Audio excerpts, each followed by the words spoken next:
Why, hello, YouTube modeling community. That's right. It's the old fat man from Alabama coming to you from that place right there, Don's Garage. Well, this is a quick little shop card shout out, maybe even a little bench update. But let's get down to the brass tacks here. If you like what you see, this is the first time you're watching my channel, please take a moment to consider subscribing to my channel. If so, ring the notification bell, let you know when I upload a new video. If you've got a shop card and you'd like to swap shop cards with me, there's my email address at the bottom. Just email me at that address, put shop card swap in the subject line, and we'll swap shop cards.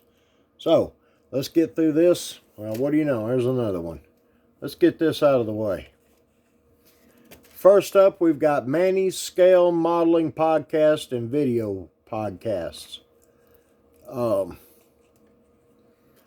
Manny does some pretty killer work. He's done a lot of resin casting and 3D printing. Here's a couple of his builds on his card. Beautiful work. And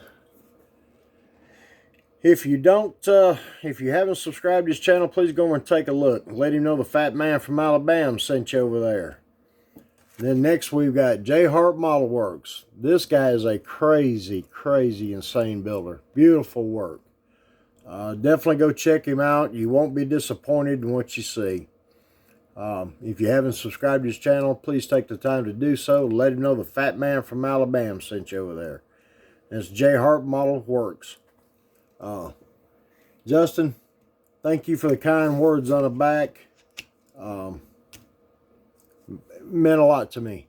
And then we have old Mars over at Mars Garage, Rats, Rods, Customs, and Rust. Beautiful shop card. I love this little A model coupe on there.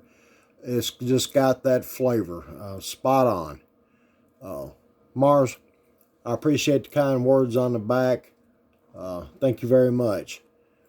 So y'all go over and check out Mars. If you haven't subscribed, then please do so and let him know the fat man from Alabama sent you over there.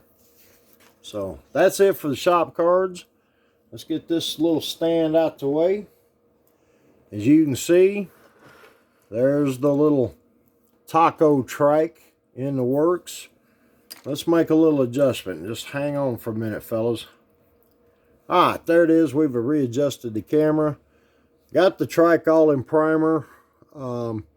I made a little stop in the front end to where it only rotates so far. Before I done that, it would lay over and just lay the front wheel over on its side. My magnet trick has kind of worked. I've got to clearance the neck inside because it's dragging and won't let the forks. But the magnets are attracting. I just got a little rub. I'm bad about making tolerances too tight. But let's take it apart and I'll show you what I'm talking about with the magnets. Get these pieces picked up. As you can see, there's a magnet right there on the end of that piece. And there's one right there on it. And they attract each other. They do center up in the neck. Like I said, it's just a little tight in there. I'm going to have to clean it up on these two posts. That way they'll turn freely in there. But the idea is actually working. I believe it's going to work quite well. I've had people that have seen it in person and they're like, well, why don't you just glue them together in final assembly? That way the magnet won't be an issue. Which is, and I thought about that. The reason why I want to be able to take the front fork on and off is, say I take it to a show, I can transport it this way. That way, because this is rather thin, not the strongest piece, and you can see there just a little bit of push. It squats. So I want to be able to take that off when I transport it. That way then, and also it makes it easier to put it back on when it's at a show or wherever I'm displaying it. Everything is the body work other than needing a final wet sand before we go to paint is done. I put this piece in temporary to keep all this from flexing when I do any wet sanding or any other work. I've got to cut this out, fit the rear axle, and then we're ready to go to paint. The motor's already been fitted. It works great. The floor pan and seat all fit nicely. I've got to there's two pieces of the fork, one for each side that go here, come down for the rocker. I've got to clean those up and get those ready. What I'm going to do with the fork assembly, the handlebars, and that is I want to paint them. I'm going to finish cleaning these pieces up, paint them silver, clear coat them. The Molotov pen likes a very slick and shiny surface to give the best reflection. At least that's what I've been told. And this is basically a test for that. I figured I'd do a test on this piece because I want to get this thing all painted up. Test my chrome theory on this before I go on to any bigger projects with it.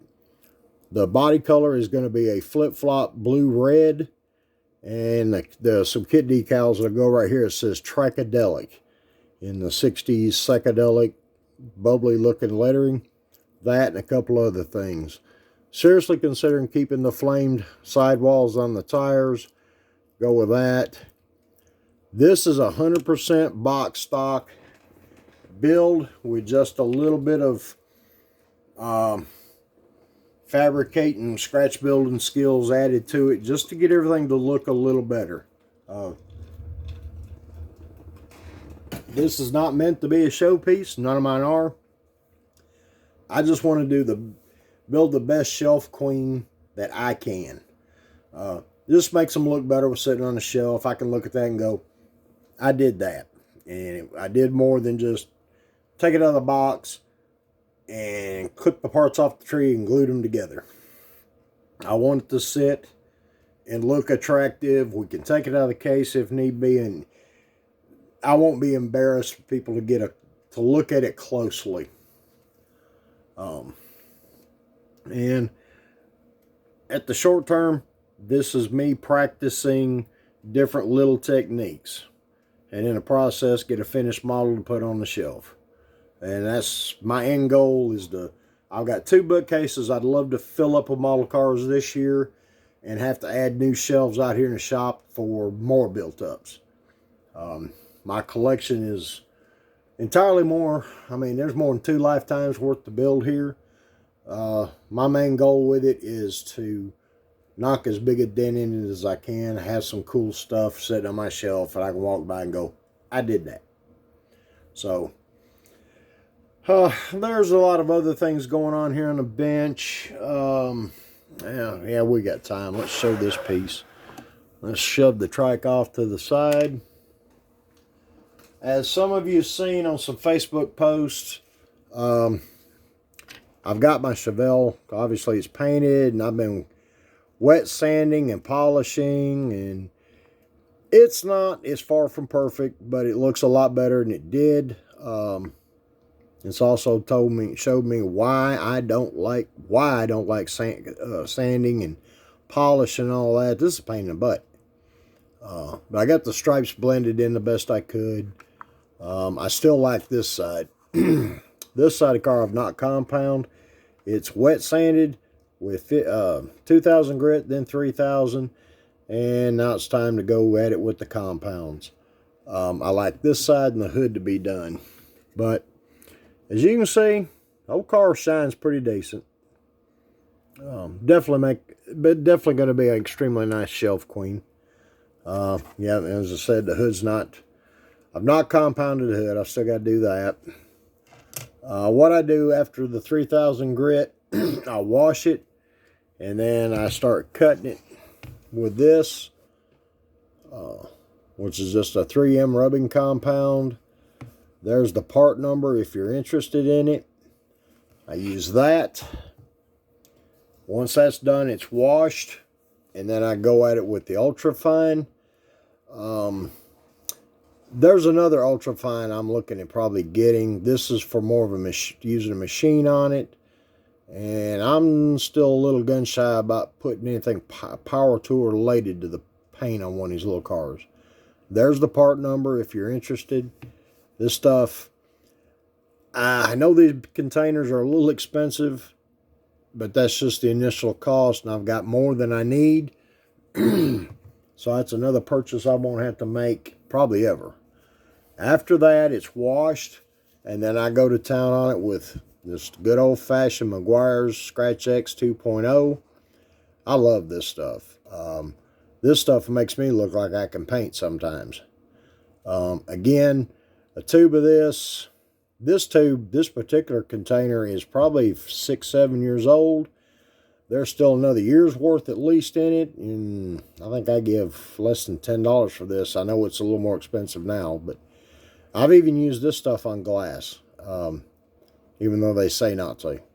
It's worked for me in the past, so I hope this helps that. And then I don't have a really good wax. All I've got is this quick wax right now, which the roof and that on the Chevelle have been waxed, 2 coats. It looks pretty decent. I'm probably going to go spring for another thing of wax, like more like a paste wax, Carnauba type, and then use the quick wax as just a cleanup, you know, kind of like we do on the big cars. But like I said, this thing, I mean, that's a paint finish I can live with. I've still got a couple of spots. They're going to be there. They're too deep. There's like 3 in this area, 2 on the roof, and a couple right there where the sail panel meets the quarter. I'm not happy about it, but I'm not... it's not bad enough for me to go throwing it in the strip tank and starting all over. Because I really don't want to go through this again on this car. It's bad enough I've got the Nova to do behind this one. Speaking of the Nova, let's give you a quick look of it now that it's kind of shiny. It's got to be wet sanded. It's got to go through the exact same process that the Chevelle's already gone through. Because I got some trash in it and a couple of... I think it's even got some solvent pop in it. Let me wipe some of the dust off of it. Doesn't like it's really going to help. But Little Nova's still pretty tasty looking. I believe she'll look fine sitting on the shelf. It's turned out quite well. The color is the Extreme Lacquers Star Spangled Blue with I used their Diamond Dust Silver for the stripe. And then the green is just a pinstripe I did with a fingernail paintbrush and some craft paint. I've kind of played around with that stuff, and I've learned how to, load the brush. My hands still aren't real steady. There's a couple issues in the stripes, but I can live with it. The little car's got a decent stance. Grab the hood. I did some striping on the hood, as you can see. The shine, like I said, this is straight out of the gun. This hasn't been wet sanded or nothing. And it's pretty decent. I'm going to go ahead and rub it out because I do have a piece of trash in it right in here. Well, I'm going to rub the whole car out because there's a couple spots on the deck lid and the hood. I'd like to level it up and get it, looking like looking a little better. Like I said, little cars, I'm real happy with the way this one turned out. I love that Star Spangled Blue anyway. My Ranger that I just posted last Wednesday is this color. And I've got a few more cans because I've got a few more projects in mind for that color. So, alright, this video's run way longer than I actually thought it was going to. So, I'd like to thank all my subscribers, the new ones, the old ones, and all the ones in between. Without y'all, all I'd be doing is talking to myself. Well, I'm still talking to myself, but there's 2 or 3 of you out there listen, and I thank you very much. I love y'all. Remember, live, love, and laugh. And don't put too much thought into this stuff. Remember, just build that model for you. You know, I'm working to satisfy myself, and I wish and hope all y'all do the same. So take care, and I will see y'all in the next one. Bye.